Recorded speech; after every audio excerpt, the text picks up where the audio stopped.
Albert Einstein famously remarked in a conversation with Werner Heisenberg, he said, you know, in the West we've built a beautiful ship and in it has all the comforts.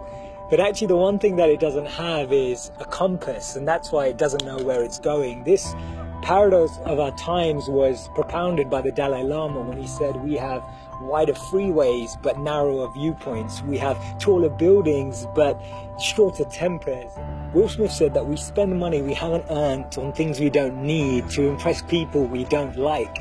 And it's phenomenal how the same technology that brings us close to those who are far away takes us far away from the people that are actually close. 30 billion WhatsApp messages are sent per day, but 48% of people say that they feel lonelier in general. The paradox of our times is that we have more degrees but less sense, more knowledge but less judgment, more experts but less solutions. It was Martin Luther King who said that the irony of our times is that we have guided missiles but misguided men. Have you ever found it perplexing that we've been all the way to the moon and back, but we struggle to start a conversation across the road or across the train? And it's amazing that Bill Gates was known as the top earner in 2015 with a wealth of 79.2 billion, but 1 in 4 CEOs claim to be struggling from depression. Do we actually thrive off this paradox? Is it that this paradox actually makes the media interesting? It's what makes journalism interesting. It's what makes politics interesting. It's what makes television interesting. Is this paradox actually what we feed off and what we live off and what we talk about and discuss in our circles?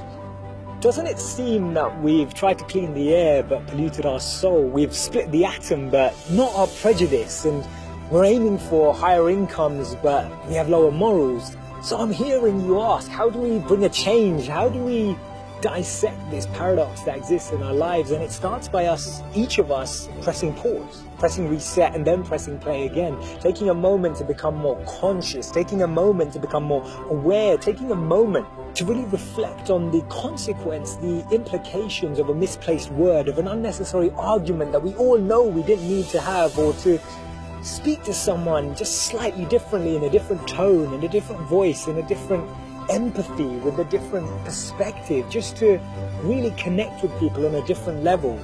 This thinking out loud started from Albert Einstein, and I'll track back to him when he actually said that the problems we have today can't be solved with the same thinking we used when we once created them. So actually we need to research alternative teachings. We need to dig into those ancient books of wisdom. We need to go back to understanding if there's anything written in those creased pages of time that can actually reveal more knowledge and more wisdom of how we can transform our experience of life today. Otherwise, this paradox means that every step forward we take, we'll take it 3 backwards every time.